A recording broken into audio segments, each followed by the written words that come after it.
watching a master at work. You ready? Let's go.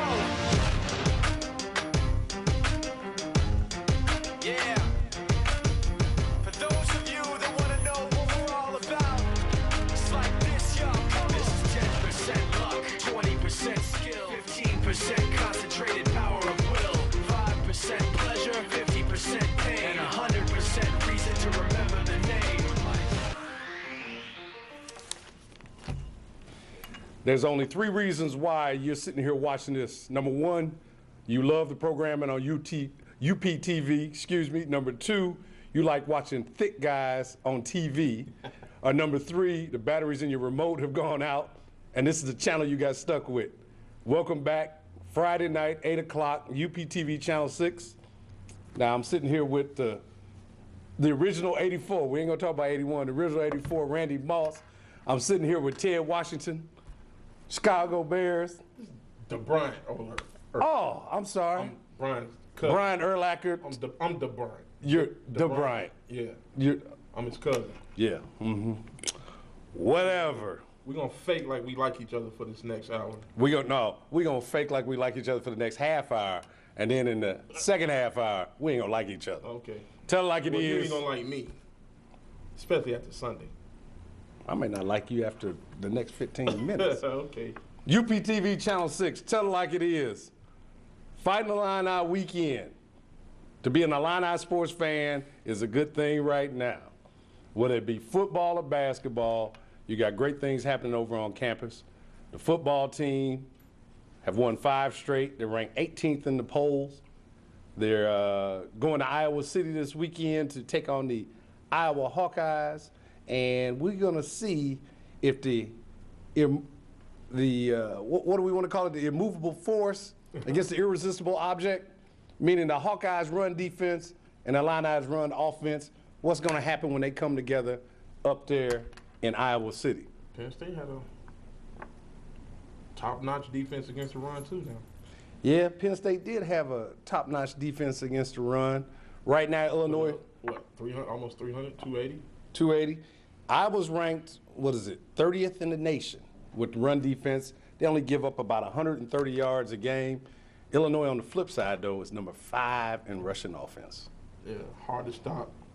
Basically a 3-headed monster, 4-headed monster. If you throw Pollard and Dufresne in there. So, they don't know where the ball is going to be, who's going to run it. So it's hard to stop. So good luck, Iowa. Yeah, they're going to need it. Now, going into this game, as I said when we opened the show, and if you want to hit us and give us your opinion, 384-2452, 384-2452. Stat Girl, I guess she's dressed as She disappeared. She Dressed as a chair? just as Halloween has come early to tell it like it is. And Stat Girl is dressed as a chair. Oh, hey, there you go. Hey, you're like our dreamer genie. Blink and bam, on the screen. But we were talking a little bit about the Fighting Illini.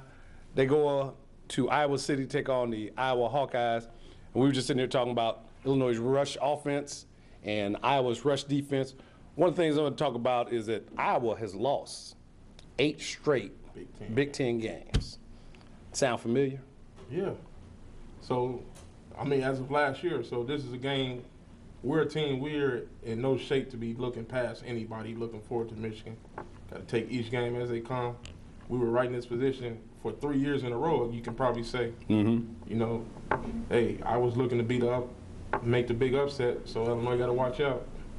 Yeah, now, you talked about not looking ahead. A lot of people refer to a game like this as a trap game, meaning that last week, Illinois played at home against, at that time, the number 5 ranked team, and people couldn't understand. When they were calling here last week, they were like, hey man, how in the world is Illinois favored over the number 5 team in the nation? Well, I think for 2 reasons. Number 1, Illinois is a good football team. But number 2, Wisconsin was number 5 by default. Because of people losing. That's it. They haven't beat anybody yet. They still haven't beat anybody. Nope. Every game they played was a nail biter. you know, pulling it out in the fourth quarter. Why they were ranked number 5, who knows, you know. Yeah, I think a lot of it, you know, we talked about last week, the prognosticators or the experts, so to speak, had them ranked in the top 10 preseason. We all know about Michigan being ranked number 5 and what happened to them at the beginning of the year, et cetera. You know, we've gone through that. But now let's focus on Illinois, Rashard Mendenhall going up against the Iowa Hawkeyes. As I said earlier, they've got a stout run defense. However, he's in some good company right now in terms of running backs in the nation.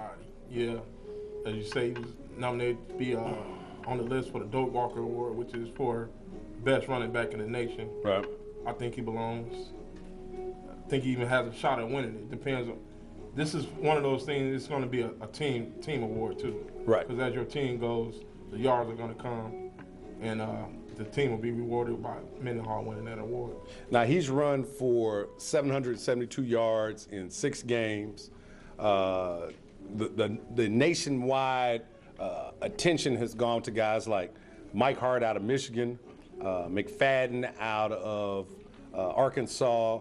You've got Stevie Slayton down at West Virginia, just to name 3 guys. And his stats stack up considerably high compared to what's going on with those guys. And, you know, a thing that might hurt him as far as, you know, you win awards off, like, you know, numbers. Mm-hmm. The thing that might hurt him is Illinois is getting production from everybody. You got Ben jumping back there, putting up rushing yards. Juice Williams is probably averaging 80 to 90 yards a game. Mm-hmm. And you got Pollard and Dufresne, whereas Mike Hart, it's only him. Okay. McFadden, he has a little help. But other than that, you know, Mendenhall, the yards are being spread out, so, and the carries are being spread out. Right. So, you know, that might hurt him in one aspect. Well, it might hurt him, but the best elixir for all of that, Winning. bingo. And if Illinois keeps winning, I think that notoriety, the focus will come to Champaign. You might even see Lee Corso in the gang shining the light on. It might show up next week. Who knows? You never know. And I think when we talk about what's happening with Illinois, and like you said, them showing up next week may get some notoriety. Now, you know, we talked earlier about Iowa's defense being ranked 30 in the nation. But Illinois, in terms of turnovers, last year, Illinois' defense only turned the ball over 20 times the entire season. In 6 games, they already have 13 turnovers. Right. Talk a little bit about the Illinois defense. Very underrated. It's one of those bend but don't break, and they haven't broke a lot. You know, Vontae Davis has stepped up and had a key interception in the fourth quarter of the last 3 games. Right. Once, he went head-to-head with one of the best receivers in the nation, James Hardy, took an interception from him. Went up with maybe the best tight end in the nation, Beckham, last week, one-on-one, took that one. Right. And Kevin Mitchell has also stepped up with some big plays at the end of the game. Anything other than the fact that Michigan game looms on the horizon, anything concern you about tomorrow's game, Illinois going up against Iowa? Not really, because, like I say, Illinois is one of those teams that the best thing for them is they were in this situation last year. People counting them out. So I'm pretty sure Zook and Loxley and the guys will have them ready to play. That's usually in a game like this, you would say they were overlook Iowa, but Illinois is not that team yet to be overlooking anybody. And let's face it, Iowa's beaten them pretty bad the last 3 years. Right. So, you know, that's another incentive right there. Well, we talked a little bit about Rashard Mendenhall and the fact that he's up for, his name has been mentioned in the Doak Walker Award for best running back in the country. Heisman Trophy. Are we premature to put his name out there in the Heisman Trophy arena in terms of Rashard Mendenhall being considered the most outstanding college football player this year? Right now, usually, you know, you would say a quarterback is the top candidate, but right now, I don't see any quarterbacks out there that's worthy of winning the award. It's all running backs, and right now he's top 3 in running backs, so why not? You know, you have one defensive player, Glenn Dorsey for LSU, as a defensive lineman, but other than that, I don't see anybody else who's, you know, McFadden, Hart, and Mendenhall. are my top 3 choices. Yeah, I have to agree with you on that, and the fact that if you think about the preseason listing for the Heisman Trophy, you had guys like Brian Brom out of LSU. You had Stevie Slayton out of West Virginia. You had Pat White out of West Virginia. Ray Rice out of Rutgers, his name was thrown into the hat. To me, have slipped. Mike Hart and Chad Henne out of Michigan. Henne had the injury, and Coach Brennan from Hawaii. But is he a stat man? That's a system quarterback. It's just hard to believe, somebody's capable of going anywhere else in the country. Say he goes to Michigan and put up 500 yards a game and 6 touchdowns a game. I can't see that happening. So that you have to call him a system quarterback. And now, more than ever, the Heisman Trophy is more of a beauty pageant than anything. People handle it like a Chicago election. They vote early and often. And this time, Illinois is the darling story of the year. Yeah. So if they keep winning, he keeps producing, I can see him winning it.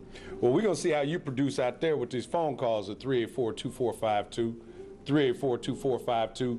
Stat Girl is back there. She's chilling. She got some hidden beaches rolling. She laid back. That's Norman Brown. You know your music? Or you just read the CD cover?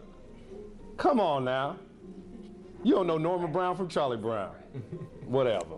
Well, we're going to give you a break right now. No call minimum.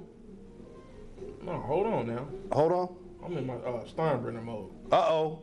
The rookie, who's not a rookie no more. I'm in my Steinbrenner mode. 7 calls, or you're fired. You can't fire me. Oh, you can't get fired from a job you don't get paid for, right? Well, or do y'all get paid? Y'all holding out on me. We'll talk about that after the show. No, we supposed to talk about that at the first show. We on the air, man. Oh, The people are watching. God, okay. boy, good help is hard to find. Whether it be somebody sitting across from you, Especially for free. wants a check. Don't tell him. Or the one finger wonder. We love you. Well, we were talking a lot about Illini football. Check them out tomorrow, 11 a.m. ESPN. You don't need the Big Ten Network again. On the Deuce. The Deuce, they're not on the Ocho. It's the Deuce. It's the Deuce. Yeah. So check them out on the Deuce tomorrow morning, 11 a.m. Let's see if they can do 6 in a row and line this thing up for next Saturday when the Wolverines are coming into town. Michigan got a big game coming up against Purdue tomorrow anyway, which brings me to this. The Big Ten title, and not even the Big Ten title. We talked before about the rankings. What do the rankings really mean? We talked earlier that, like I mentioned, Michigan was preseason top 5. That was based on last year's performance, even though nobody really looked at the fact that those last 2 games, they gave up about 175,000 points to Ohio State and USC combined. At the end of the season, Michigan had lost 6 or 7 players, and still the preseason prognosticators put them in at number 5. Well, guess who's the number 5 team in the nation as we sit here on October 12th? Can't do it. Is it Florida? Nope. Florida State? Nope. Who's South Florida? South Beach. The South Beach Diet. South Florida? Number 5. Number 5 in the nation. Ohio State. Ohio State was maybe a mid-road, a top 15 pick. You lost Troy Smith, Ted Ginn Jr., Gonzalez, plethora of defensive players. They weren't even considered to be in the top 3 in the Big Ten. Who's ranked number 3 in the nation now? Bucky Buckeye, with that big old head, number 3. So my question is, do the rankings mean anything? Who's doing the voting? I mean, South Florida as of beginning of the season and as of 3-4 weeks ago were not even ranked. Right. Well, you know what? We're going to see who this call is on the line, 384-2452. Caller, tell us your name, tell us your number, tell it like it is. This is Lady Sports from Urbana. How you guys doing tonight? How you doing? Fine. What would you like to talk about this evening? Well, I had 2 questions. One, I went to the Circuit City Classic the past weekend, and there was some awesome plays played, and I was hadn't seen them on ESPN, and I was trying to figure out where could I find highlights from historical black colleges. Good question. I know that game wasn't televised on ESPN or any of their sister stations. It was actually televised on the NFL Network out of all channels. So that might be one area to look, is to go on to the NFL website to see if you can find highlights there. The other thing, I really don't know who is carrying black college football other than when you have the Bayou Classic or, like she just mentioned, the Circle City Classic. ESPNU does a game, I think on Thursdays or Friday, like Thursday or Friday, like they do one game a week. I don't know what day it is, but ESPNU usually does a historically black college football game. So if you got that bootleg cable hooked up, you can have ESPNU, and you can get those black college highlights that you're looking for. Wow. Anything else you want to talk about? Yes, I wanted to know what you guys thought about Michael Vick having to give back the $22 million. Think he should give it back, or should it be his? What you think, man? Yes. And why? Services none. I don't know if it's a word. None rendered. None whatever. Services not rendered. Right. What has he done to earn the $22 million that he was given? Well, I got a different view on that. I say they shouldn't get that money back, and here's my reasons for it. Number one, when he signed the contract in 2004, it was for 6 years, $134 million. Part of that was a signing bonus.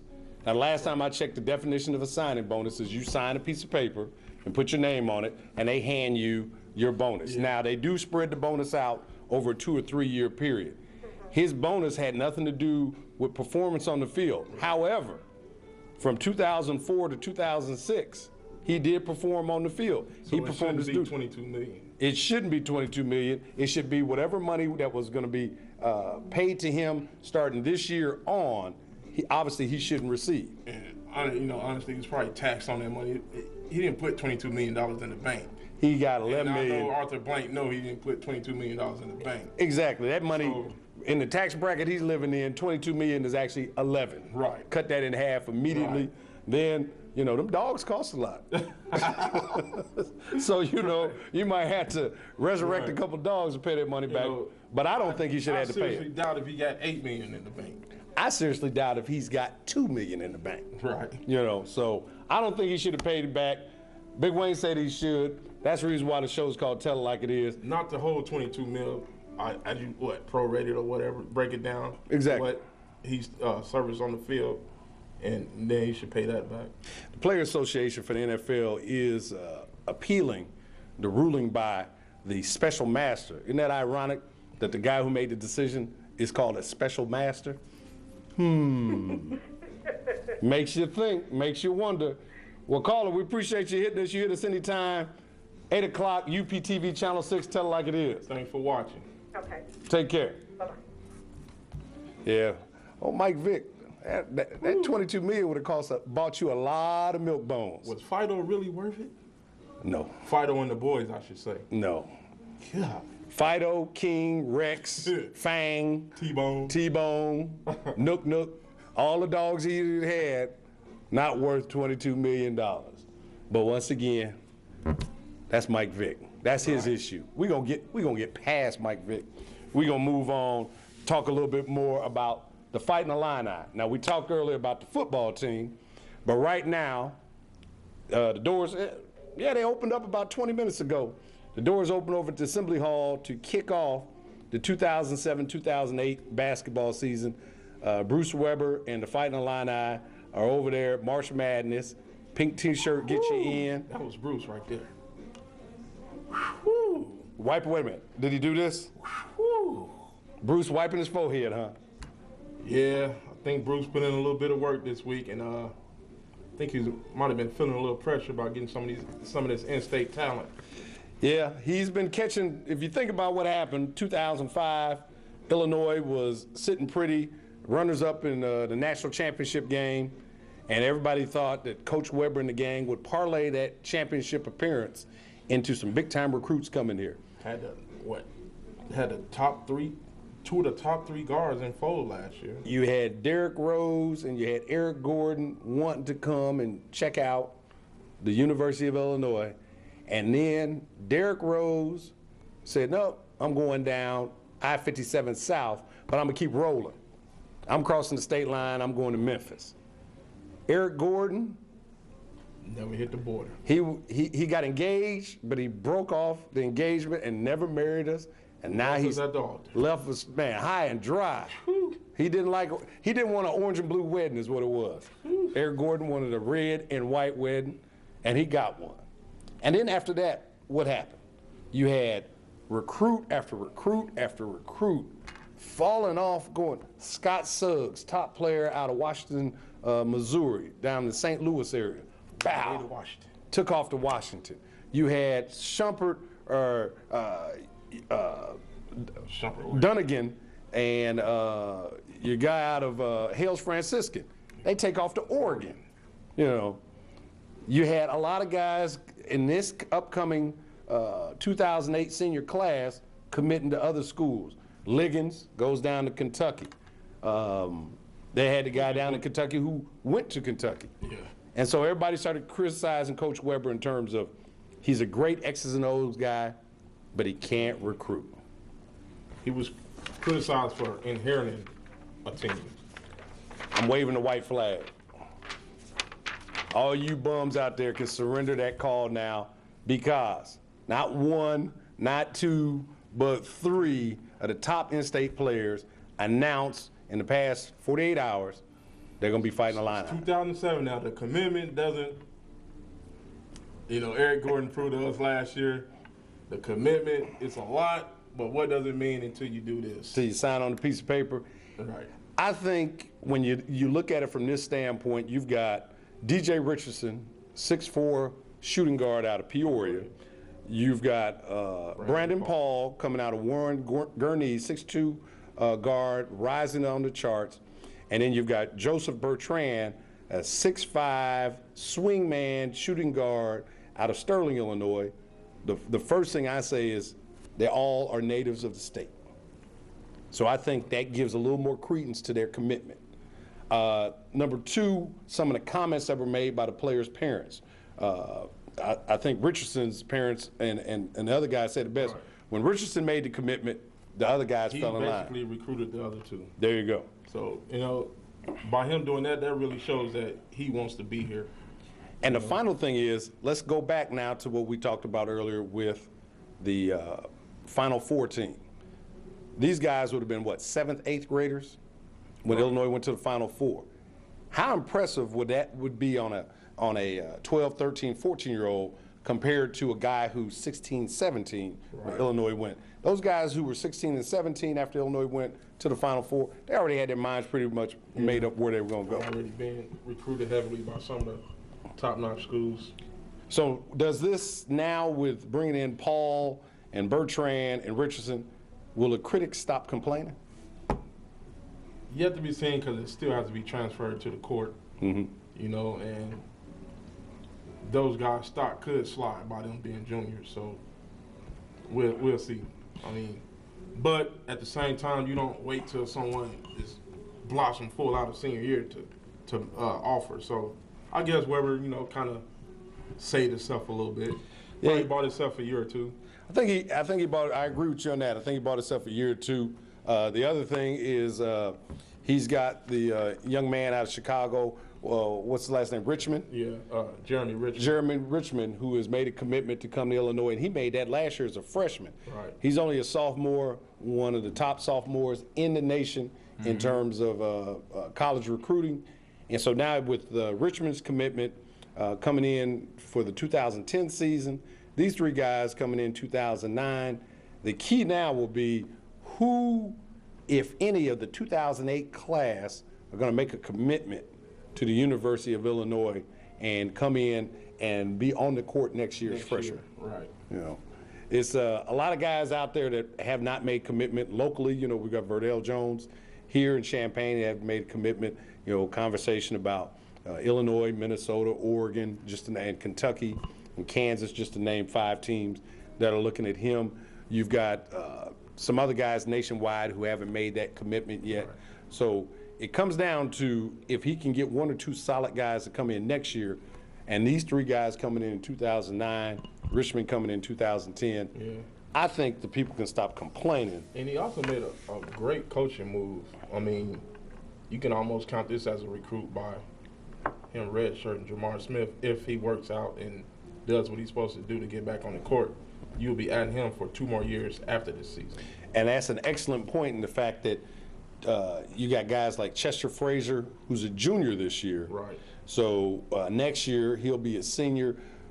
You've got Brian Randall, obviously he's a senior this year. You got Rodney Alexander, who's a JUCO transfer, who's a junior this year.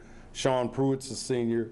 So you've got some upper class classmen in terms of leadership position. So I agree with you that the Jamar Smith thing may be key in terms of wrapping up these other guys, Right. because he'll be the leader when they come in a Right. couple of years. If he can get his head right and get back on the court. Now, I know back in the day, one of the things people said about freshman athletes, the only good thing about a freshman athlete is when they become sophomores. Well, another good thing about freshman athletes is you can redshirt them. Right. Illinois has got to make a decision, and tonight is an opportunity for people to go out and see the Fighting Illini when they do their scrimmage tonight. If you got your pink T-shirt, Coaches versus Cancer, I think they sold like 20,000 of those. So if you got one, you might want to hurry up because the lines were long. Get there. Because the doors open at 8 o'clock, and when we were headed on over here to the station, the lines were all the way out on 4th Street and 1st Street, so it might be kind of tough. You might be sitting in C30, row 45 if you do get there now, but get an opportunity to get out there. But to proceed what we were going to talk about, Illinois brought in 5 guys this year. Mike Tisdale, 7'1" freshman out of Riverton. Bill Cole. Bill Cole out of Peoria Richwood, 6'9". His dad was Terry Cole, defensive end for the 1983 Rose Bowl team. You've got Mike Davis, who they snuck him in under the radar. Didn't know who he was until he signed. Next thing you know, when school opened up, Mike Davis was here at Illinois and was on the team. And then we've got Dimitri McCamey and Air Jordan himself, Jeffrey Jordan. The question now Jeffrey's a walk-on, so you really have to be concerned with him in terms of redshirt. But of those freshmen, who has to make that decision to redshirt so they can sit out, build themselves up, lift the weights, eat the food, learn the game? Me personally, the obvious choice, Tisdale. A little thin on the body. 7-footer, but he's still thin. Okay. Can use the workout and, like you say, get on the right diet and get his weight up. Mike Davis, same way. Right. A little thin guy. So, obviously McCamey was brought in here to really take over the point guard position. So he'll be on the court. As the other, Bill Cole, I don't know. It's yet to be seen. I think the other thing that, we talk about these guys coming in and, learning the system and building their bodies up for their rugged Big Ten play. But the other thing is playing time. Yeah. You've got a heavily weighted upper class system in terms of your forwards and centers right now. So I don't see any of those big guys really getting any significant playing time with those guys in front of them. Pruitt, Randall, Caldwell. There's a couple. Who are we missing? Head bumper. Head bumper is not on your list there. So, and he's recovering from his concussion. Yeah. Young man that they got out of Ohio last year who had the infection. Yeah. So they've got a lot of guys in those positions. So the question would be, who makes that decision to redshirt? I would actually say, if you looked at the team, now a lot of reports have come out that Tisdale is playing some real good defense.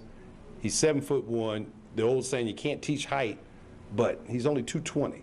Right. The good thing is Greg Oden's gone, so we don't have to worry about Oden in the middle anymore. But I would agree with you that he needs to redshirt, but if they could do it, redshirt all 3 of them. Right. You could redshirt those 3 big guys and have them practice a full year with the team. And that's like getting a whole new recruiting class. You take that recruiting class, those 3, with, as I said earlier in the show, the 2 guys you try to bring in with this year's recruiting class, you might have, Illinois will be back on the national map pretty quick in terms of that. We want to see what you think about that. Give us a hit at 384-2452, 384-2452. Me and Big Wayne is sitting here chilling. Stat Girl is back there reading the magazine. And That girl bored. She needs something to do. you know, Ring those lines. that finger is, you know, a little atrophy is kicking in. If she doesn't work that finger the right way, then it'll just shrink up and fall off, and then she won't be able to answer phones anymore. So give us a hit, 384-2452. First half of the show, we talk Fighting Illini football, Fighting Illini basketball. We're not talking about that anymore because we got on our jerseys. I'm not popping a collar. I'm showing you what I'm wearing. I'm wearing, hold on. You couldn't find nobody that play on this year's team? This is vintage. You couldn't find anybody that play on this year's team? This is vintage. I'm not gonna say anything about that Walmart 755, but this is vintage. This came off of $10.99, man. NFL.com. You know, you got yours when you got the bananas and the motor oil. Hey, man.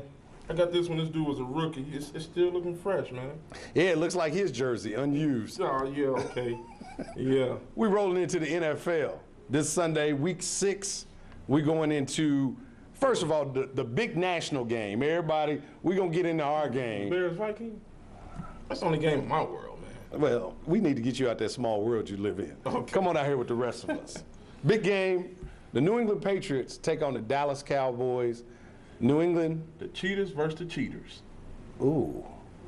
What is this, Miami against Florida State? Yeah, on the pro level. On a pro? Well, that's the same thing. Right. They pros down there. Right, they getting paid too. Yeah, so, right. but you didn't hear that on Tell It Like It Is. But New England, Tom Brady, Randy Moss, Lawrence Maroney, Rodney Harrison's back. Woo. Defense is looking good. Adalius Thomas, they picked him up from Baltimore. They're 5-0. The Patriots are beating people any way they want to beat them. The Dallas Cowboys are 5-0, but they're doing it a little different way. They got They spot you to the fourth quarter. there you go. And then something happens. You know, ask the Buffalo Bills after they intercepted Tony Romo 5 times and 1 fumble. He had a Grossman game, but we'll get into that a little bit later. And they were still victorious, 25-24 over the Bills on Monday night, which set up this gigantic matchup of titanic proportions, week 6. Week 6. How in the world can you have a big game in the 6th week of the season? Who knew the Cowboys would be undefeated, man?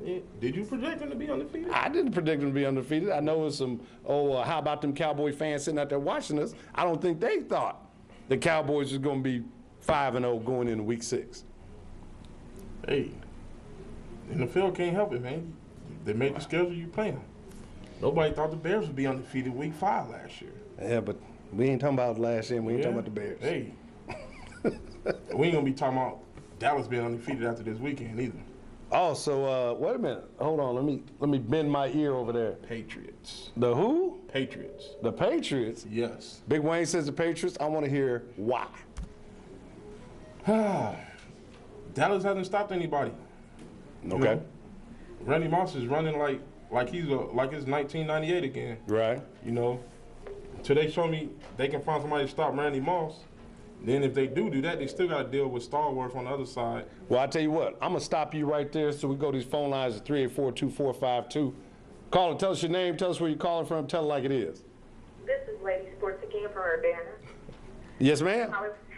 I'm calling because I am a true Cowboys fan, and I'm getting offended that y'all slamming my guys. Why? Well, Didn't you watch the game Monday? give us. Wait a minute. Here's what I want you to do, caller. Give us 3 reasons of why you think the Cowboys will beat the Patriots this Sunday. Say what? I didn't hear your question. Sir. Give us 3 reasons why you think the Cowboys will beat the Patriots this Sunday. Number 1, because I'm the hugest fan, and I have trust that they will win, just like you, just like your co-host think that Chicago Bears would beat anybody that they play. Reason 2 is because my boy Romo is the quarterback, and I think he will redeem himself this Sunday. And 3, because I'm the biggest fan. Come on now, the Cowboys, give us a break. This is our first season in a while that we've been on a streak, so just let us have what we have. Let us have our thing. I'm not down the fact that y'all a good team and that y'all going to go on and win other games this year. But this Sunday, no. Yes. We're going to give them a run for their money. So why are you slamming the Cowboys? Why aren't you talking about your boy that's in Danville that didn't appear in court? Oh, well, we're going to talk about that at the end of the show. Who boy? Who you talking about? Keon Clark. Oh, well, you know, we got a police blotter there, and we'll talk about that at the This end of the is a show. sports show. This is not police in courts. Right. But we do appreciate you giving us it. And how about them Cowboys? Why don't you guys give him a call on his cell phone and let him know to go ahead and turn himself in. I'm sure you have connections to get in touch with him. Hey, I'm pretty sure his lawyer do too. Right. If his lawyer can't find him, we can't either. Well, you take care. We appreciate you hitting us back. Tell it like it is, UPTV Channel 6. Okay, bye-bye. Take care. Yeah, that's a whole different story right there. That's on for a show called Cops. No, they have another public access channel that does a Crime Stoppers. There's a phone number you can call and get in contact with them, and they can get in contact with that boy. He shouldn't be hard to find. No, there's not too many left-hand 7-foot brothers rolling around Central Illinois. So if you seen, either holler at him or holler at them people. You know. But back to the matter at hand. You say Patriots, Tom Brady. And hey, tell me many people out there that would take Tony Romo over Tom Brady head to head. Other than the previous caller, Yeah. and Tony Romo's mama, Right. I don't think anybody taking Tony Romo over Tom Brady. And, you know, then you got to go to the head coaching. Give me Belichick over. Wade Phillips, bum son. Right. Yeah, man, you're giving a very persuasive argument right now. Hey, I'm just telling it like it is. You're doing a great job on that. UPTV Channel 6.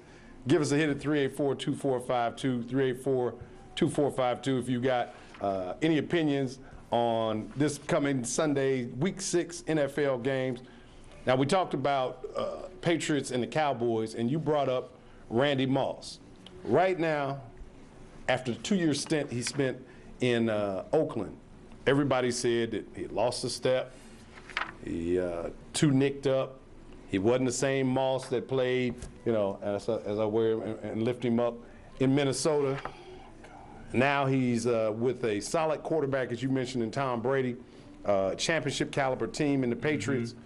At this point in their careers, if you had to make a decision, Moss, T.O. Moss. Simple, huh? Very simple. T.O. dropped a couple passes last week, more than a couple. Yeah. You know, some were tough. You know, guy made a great play in the end zone on a 2-point conversion. But right now, Moss is just running away from everybody and jumping over the top of everybody. And you haven't got the off-field antics that people are used to hearing from Moss. And with T.O., you never know when it's going to come. Right. You know, as long as Moss is, you know, on the field and being productive, you ain't got to worry about that with him. You really, you know, as long as his team was competitive, he always competed on the field. Right. You know, T.O., you can be up 7, and if you're not throwing him the ball, he's jumping down the coach's throat, jumping down the quarterback's throat. Give me Randy Moss, you know, because I know he's going to bring it every game. You know, not being a homer, you know, because he was a Viking, but I have to agree with you on that. The other thing that I have a problem with T.O. is that for him being a physical specimen, T.O. still doesn't dominate the game the way I think he should be able to based on his size and athletic ability. You mentioned earlier T.O. with a lot of drop balls. He led the league last year in drop passes with I think about 13 or 14. He had a broke finger. Is that the excuse? He had a broke finger. So what's the excuse this year? Because as you mentioned, broke finger, man. He's still got a broke finger. Yeah. When is he going to get that broke finger fixed? I don't know. As a football player, you know, I still have aches in my fingers sometimes. So I don't think that's. I'm pretty sure Randy Moss' fingers hurt every now and then. I tend to agree with you on that. And I think one of the other myths about Randy Moss, everybody said, oh, Moss is a deep threat, but he'll never go across the middle. Yeah, he went across the middle all day Sunday.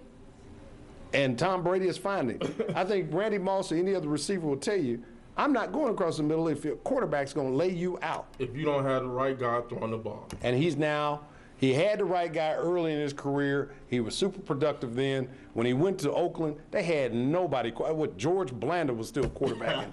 That's how bad things were in I saw Oakland. Warren Sapp line up last year on the Sunday. He should have. He would have done a better job than what they had. And now he's with a team with a good system. As I said, he's got other guys around him who want to win.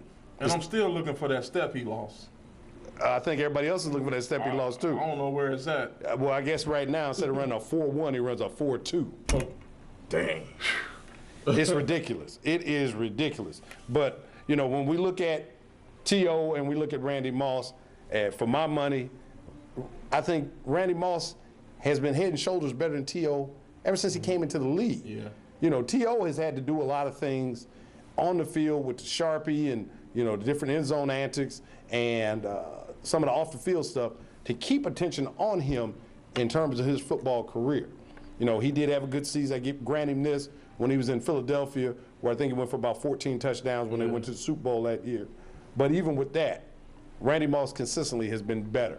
And even with that good season, it was still turmoil. Him and Donovan going back and forth. You know, the dude just don't seem like a good teammate to me. You know? I don't think he is either. And I think final thing on Randy Moss, now with his relationship with Tom Brady and the rest of New England Patriots, I see nothing but great things ahead for him. Barring any injury, he should be at least in the top 5 when it comes to receptions, touchdowns, and yardage when his career is done. No doubt. You know, right now, it's getting ready to get physical. Put the kids to bed.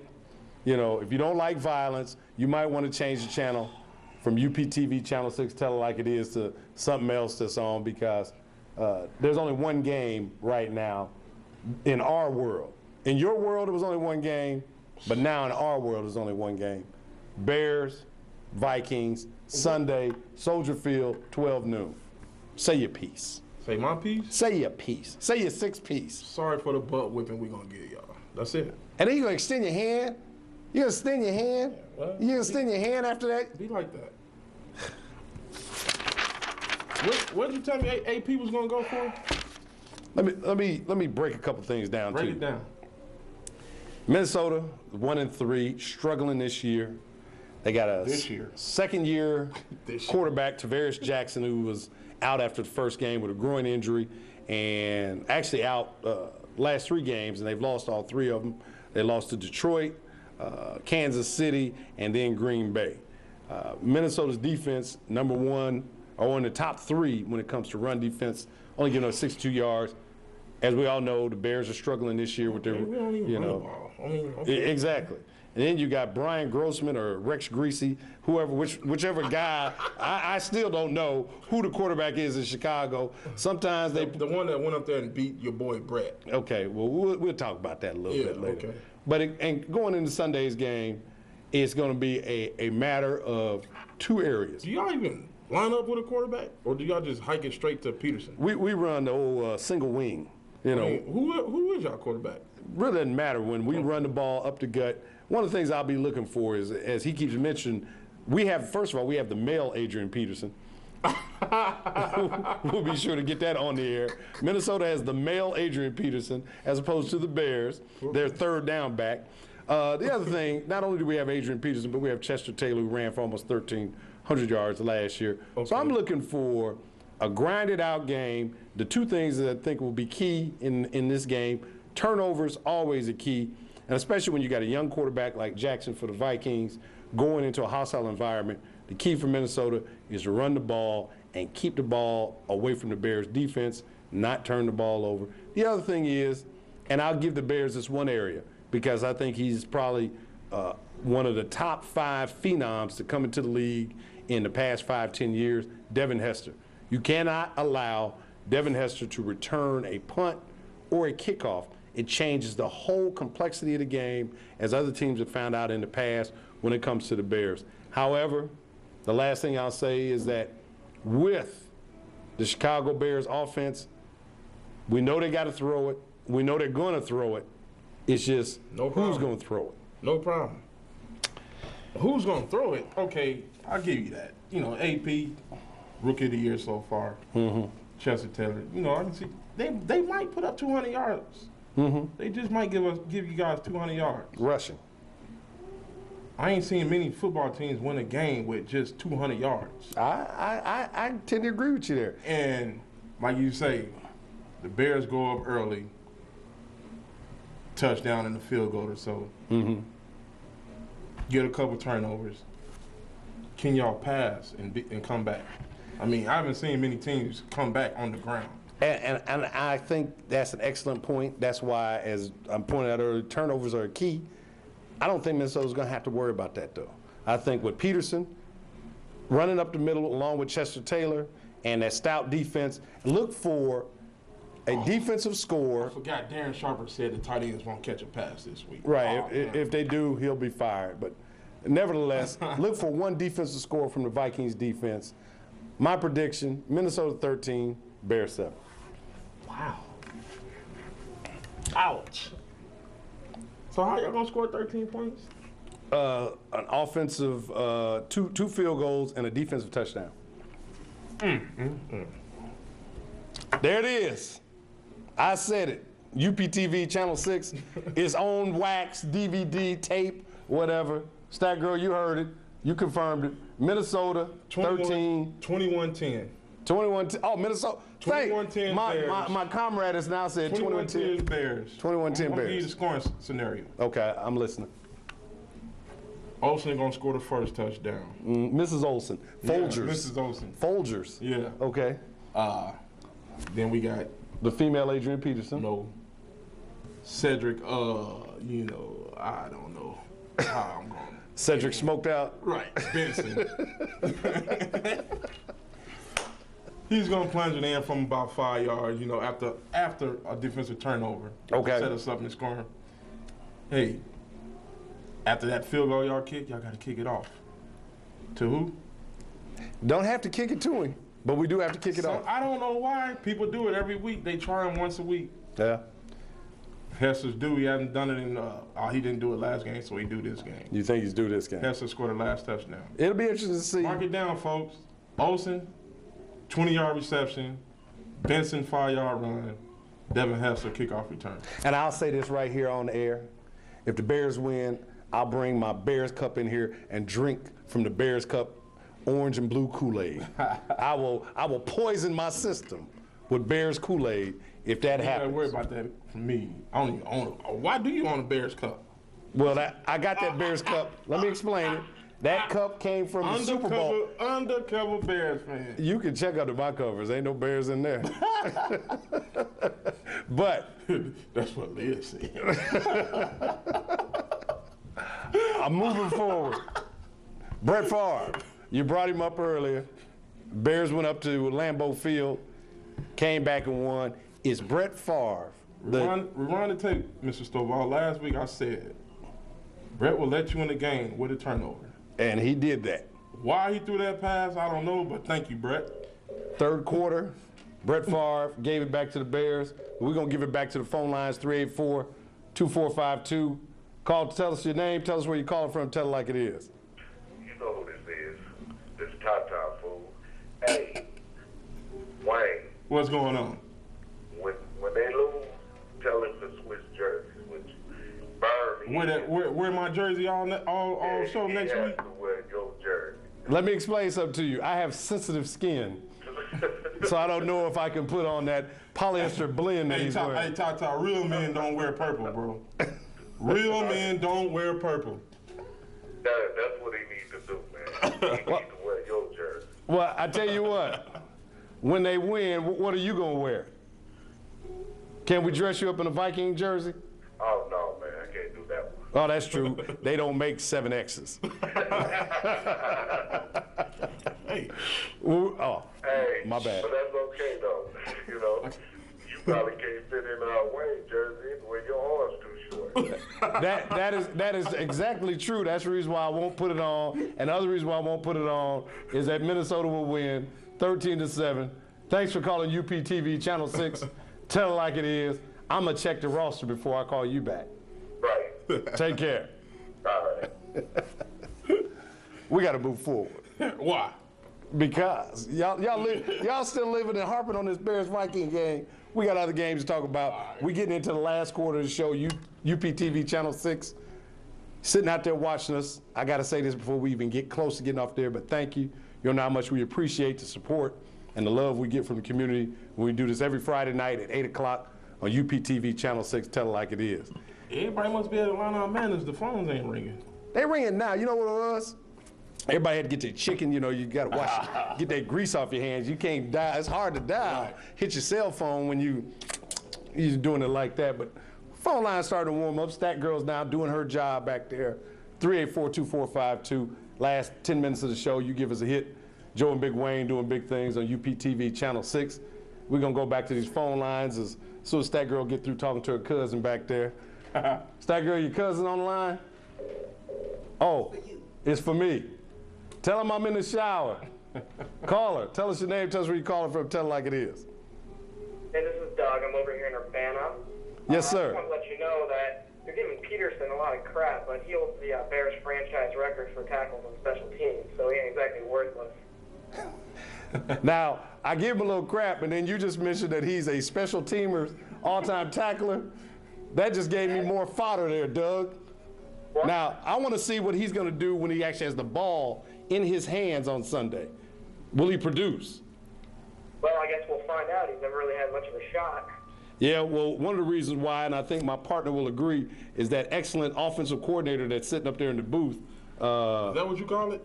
Well, he's been doing a good job from my perspective, considering I'm not a Bears fan. Oh, Doug, give me a prediction on Sunday's game. I'm going to go with Vikings 14, Bears 10, and Devin Hester 7. There you go. Good prediction. 17-14, huh? Yeah, good prediction, Doug.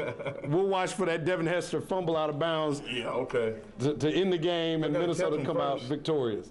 Doug, thanks for calling. Tell it like it is. You hit us anytime. Appreciate it, Doug. UPTV Channel 6. Take care. Yeah, see, Stat Girl, I told her she should have got the roller skates. Yeah. Last 10 minutes of the show, now she's running back and forth trying to get folks on the line. UPTV Channel 6. Do you even know which phone you're running to? Lucy, I'm home. Caller, tell us your name, tell us where you're calling from, tell it like it is. Hi, Joe. This is Janice Mitchell from Urbana. How are you all? Excellent. Hey, actually, I know you're talking national sports right now, but because I know that Urbana has been down on its luck in terms of our football team, and you know, tonight is homecoming. Uh-huh. And right now we're in the third quarter, and Urbana is leading. Hold on, don't jinx it, don't jinx it, don't jinx it. Don't jinx it. I'm in my room, but I'm pulling for Urbana too. Don't jinx it. Because it's been a while since the Tigers have got a W in the column, so. That's like counting your chickens before they hatch, you know? Now, is it don't give us a score, but is it a large margin? No. Very close? Yes. See? Yes. Well, I tell you what, They're leading. they're leading. Yes. How much time left in the third quarter? Right now, I think my daughter told me it was right at about 4 minutes or so. Well, keep us updated. We go off the air at 9 o'clock. And we want to hear from you next week. Okay. Thanks. Yeah, All right, thank take you. care. Yeah, Stat Girl, she's a Urbana Tiger. As you see her back here with her Urbana Tiger stuff on. Speaking of high school football, we got a big one coming up next week if the two teams can hold up tonight and do their part. Yeah, Central was taking on Danville tonight, and they were actually winning 14-0 when we went on the air. Centennial go down to Mattoon. Which is on a roll right now. Mattoon is playing some great football in the Big 12. Right now, you got Normal Community is the number 1 team in the state and in the Big 12. Normal West, number 2 in the Big 12. And then who else? Well, Bloomington is kind of down this year. Now, Bloomington's Not down, but they've had some injuries. Right. And, you know, Central went over there and beat Bloomington a few weeks ago, but then Centennial went over there and lost. and took it on the chin to Bloomington. And So Mattoon beat Bloomington. yeah, Mattoon is the team. That's what I was thinking of. Normal Community, Normal West, and Mattoon. And then you got a 4-way dogfight after that. You've got Central, Centennial, Danville, and Bloomington are all 4-3.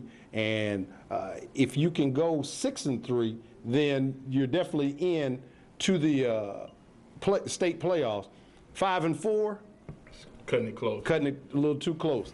Now, Centennial, I think everybody expected with McHale and the rest of the guys over there, for them to get in. Central, still a little young. Hey, they doing it with sophomores. Exactly. So that only means Central will be better and better. Yep. And hopefully before we go off the air, we'll get an update on these Urbana Tigers and see what's going on over there at. I'm pulling for the Tigers. It's tough for me to say that, man. You know. I'm pulling for the Tigers.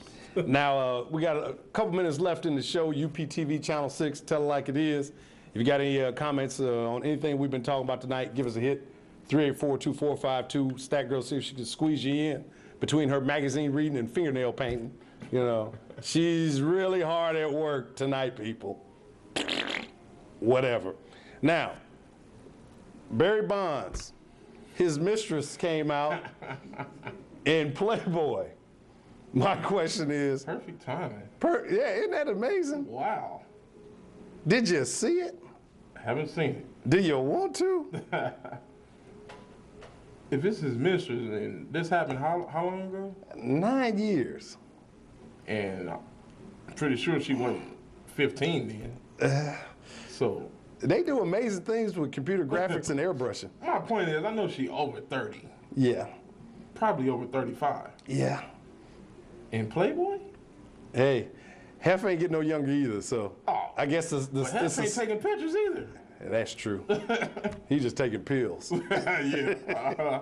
So I don't know if, you know, that's something that you want to check out, but if you are a fan of Playboy, Barry Bonds' mistress is in there. She's going on her national tour now, doing all the talk shows, et cetera, talking about how Barry beat her, and you know how it's amazing to me. And the reason why I bring this up, I had a caller last week call in and ask us about this. Right. It's just amazing to me that, like you mentioned, how many years was she Barry Bonds' mistress? And now all of a sudden, Barry is this, Barry's that. You know, he choked me, he beat me. The check must have stopped coming. Say that one more time. The check stopped coming, so she got to get the paycheck from somewhere. I guess Kanye West said it best. And you know what I'm talking about, so I don't even need to say the verse in terms of what's happening out there. Tomorrow night, to wrap the show up, you know, I'm a big boxing fan. I've been a boxing fan. Boxing fan for ever since back in the day, Muhammad Ali, Sugar Ray Leonard, Tommy Hearns, Mike Tyson, on and on and on. Holyfield, back in the day. Back in the day. Say that Holyfield, back in the day. now. You know, he was an old man when Tyson took a bite out of crime. He was in his 30s when Mike Tyson bit off them lobes. He's still fighting. He trying to pull the George. He, Pull the Foreman. but here's what's crazy about it. Okay, George took off about 15 years. Holyfield been taking shots ever since the 1984 Olympics. He's been fighting professionally. So they got to show him to his corner after every round. Show him to his corner. That dog that they have attached to him with that stick gets him to his corner. The man's 43 years old. He's fighting tomorrow night in Moscow for the heavyweight championship of the world. Moscow. Should we call him Holyfield or Holyfield? Because he's pretty old going into this. Yes, he's fighting it. Did they make a movie? Rocky 9 or something where Rocky went over there and fought Right. in the he trained in the snow with the bad beard. You know, whenever a fighter got a beard before they go into, that's a sign he's gonna lose. Right. You know. And Holyfield tomorrow night is fighting. He's 42-8. You know, this is his 8th comeback or whatever. When is enough enough? I guess when that child support bill paid up. And he got a few more years to pay that bill. So he'll be fighting for a while. Right. Well, I tell you what, if you want to waste your money tomorrow night, October 13th, pay-per-view, Evander Holyfield. I know you're going to try to pronounce the guy's name he's fighting. You know, he's fighting one of the many Russians who holds the belt. But I tell you what, I tell you who holds the belt right now. Big Wayne on his prediction. The man's been hot all week. I'm going to applaud you on that. Shoot me one, man. Let me Shoot you one real quick. We only got about 30 seconds. Let me see. Give the people out there something, you know, we don't condone betting, but if we did, Stat Girl, great job again, Jason. Let's go Skins over the Packers. The Skins over the Packers. You heard that. Lay the mortgage on it. UPTV Channel 6. 24-17 Skins. 24-17 Skins. That's what Big Wayne said. That Lambo. Well, I tell you what, man. Once again, I enjoyed the ride. All right. The last 30 minutes was a little bumpy when you talked that Bears Vikings Next stuff. week when we come back, one of us might have a black eye or two. I got cut off. You won't get cut off. You'll be out of here. Later.